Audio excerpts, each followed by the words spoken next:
சமைக்கும்போது ஒரு லவ்வோட சமைக்கணும்டா. அதான் பாதி ருசியே. வெங்காயம் நறுக்கும்போது கூட ரசிச்சு நடக்கணும், லவ்வோட. வணக்கம் அண்ட் வெல்கம் டு இன்லாஸ் சமையல். இன்னைக்கு நம்ம பார்க்க போற ரெசிபி வடகறி. காலையில டிஃபனுக்கு ஒரு சைட் டிஷ் தான் செய்ய போறோம். அது எப்படி செய்யறது, என்னென்ன தேவைங்கிறத பார்க்கலாம் வாங்க. வணக்கம்ங்க. இப்போ இந்த வடகறி செய்யறதுக்கு நான் ஒரு 4 வடை, நல்ல பெரிய வடையாக இருந்துச்சு, 4 வடை வாங்கிட்டு வந்து உதுத்து வச்சிருக்கிறேன். அதுக்கு ஒரு தக்காளி வெட்டி வச்சிருக்கிறேன் சின்னதாக, ஒரு பெரிய வெங்காயம், சின்னதாக இருந்தால் நீங்கள் 2 வெங்காயம் எடுத்துக்கோங்க, அதையும் சின்னதாக நறுக்கிக்கோங்க.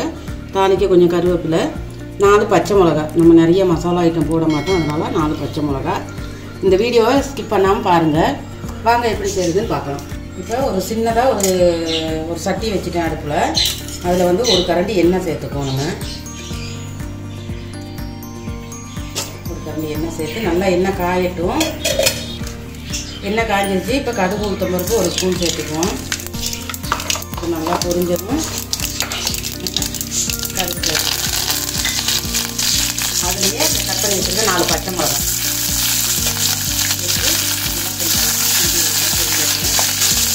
இந்த வடகறி நம்ம சப்பாத்தி, பூரி, தோசை, இட்லி கூட நல்லாயிருக்கும். எந்த டிஃபன் ஐட்டமாக இருந்தாலும் அதுக்கு நல்லாயிருக்கும். போட்டுக்கிட்டு பார்ப்பேன். வெங்காயத்தையும் இதை சேர்த்துக்கணும். சேர்த்து நல்லா கிண்டிக்கணும் வதங்குற அளவுக்கு. நீங்கள் நிறைய பேருக்கு செய்கிறதா இருந்தால் ஒரு 6 வடை 7 வடைனா போதும், நல்லா பெரிய வடையாக இருந்தால். நாங்கள் இன்றைக்கி கொஞ்சமாக செய்கிறதுனால 4 வடையில் செய்கிறேன். 4 வடைக்கு ஒரு பெரிய வெங்காயம் போதும். இது கொஞ்சம் நேரம் வதங்கட்டும். பாருங்கள், வெங்காயம் ஓரளவு வதங்கிருக்கு. நம்ம கொஞ்சம் உப்பு சேர்த்துக்கிறோம். ஏற்கனவே வடையிலையும் உப்பு இருக்கும். ஒரு 1/2 ஸ்பூன் உப்பு சேர்த்துக்கிறேன். சேர்த்து கொஞ்சம் கிண்டி வச்சுக்கிறோம். இப்போ நம்ம அந்த தக்காளியும் சேர்த்துக்கிறோம். அதிலேயே ரொம்ப ஈஸியாக சேர்க்குறது, நமக்கு டக்குன்னு செஞ்சிடலாம். வடை மட்டும் இருந்தால் போதும். வீட்டில் வெங்காயம் தக்காளி இருந்தால் போதும் நமக்கு செய்கிறதுக்கு. இந்த தக்காளியும் கொஞ்சம் நேரம் வதங்கட்டும். நம்ம மசாலா ஐட்டம்லாம் சேர்த்துக்கணும். அதில் கொஞ்சம்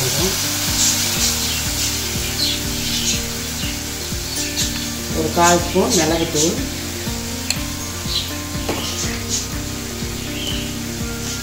1/4 ஸ்பூன் ஜீரகத்தூள்.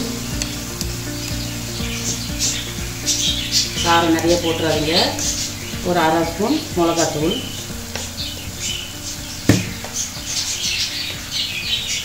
1/4 ஸ்பூன் மஞ்சள் தூள், ஒரு 1/4 ஸ்பூன் கரம் மசாலா போட்டு நல்லா கிண்டி விட்டுருவோம். இந்த மசாலா வாடையெல்லாம் போடுறதுக்கு.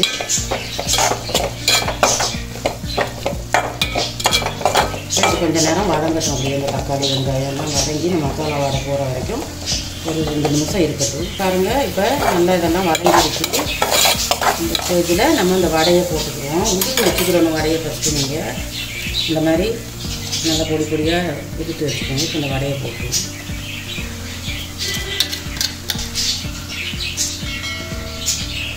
போட்டு நல்லா இப்படி மிக்ஸ் பண்ணிடுவோம் எல்லாத்தையும்.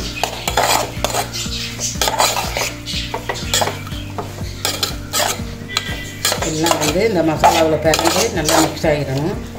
அடுப்பு ஃபாஸ்ட்டாக வச்சுட்டு கொஞ்சம் தண்ணி சேர்த்துக்கிறோம். ஒரு 1.5 டம்ளர் தண்ணி சேர்த்தோம்னா தான் இந்த மசாலா எல்லாம் இந்த வடையெல்லாம் கலந்து நல்லா வெந்து வத்தி வடை கரெக்டாக இருக்கும். இது நல்லா கொதிச்சு இருக்கும். கறந்து நல்லா கொதிச்சுட்டு நான் ஊற்றின தண்ணியெல்லாம் நல்லா ஓரளவுக்கு வற்றி வந்துடுச்சு. இந்த ஸ்டேஜில் நம்ம அடுப்பு ஆஃப் பண்ணிடுவோம். இப்போ வடைக்கறி ரெடி. பவுலுக்கு சர்வ் பண்ணிக்குவோம். பாருங்கள், இந்த மாதிரி இருக்கணும். நமக்கு தொட்டு சாப்பிட்றதுக்கு அப்போ தான் நல்லாயிருக்கும். ஒன்றும் இல்லைங்க, ரொம்ப சிம்பிள். நல்ல சூப்பரான சுவையான ஒரு வடகறி எப்படி செய்யுதுன்னு பார்த்தீங்க. காலையில் தோசை, இட்லி, பூரி எல்லாத்துக்குமே ஒரு டேஸ்டியான ஒரு சைட் டிஷ்ஷாக இருக்கும். நிச்சயமாக இதை ட்ரை பண்ணி பாருங்கள். ரொம்ப ஈஸியாக இருக்கும் கூட. இன்லாஸ் சமையலுக்கு சப்ஸ்கிரைப் பண்ணாதவங்க மறக்காமல் சப்ஸ்கிரைப் பண்ணுங்கள், சப்போர்ட் பண்ணுங்கள். அடுத்து ஒரு நல்ல வீடியோட உங்களை சந்திக்கிறோம். ஓகே, பாய். எங்கள் சேனலுக்கு சப்போர்ட் பண்ணுங்கள், சப்ஸ்கிரைப் பண்ணுங்கள். ஓகே, பாய். சமைக்கும் போது ஒரு லவ்வோட சமைக்கணும்டா. அதான் பாதி ருசியே. வெங்காயம் நறுக்கும் போது கூட ரசிச்சு நறுக்கணும், லவ்வோட.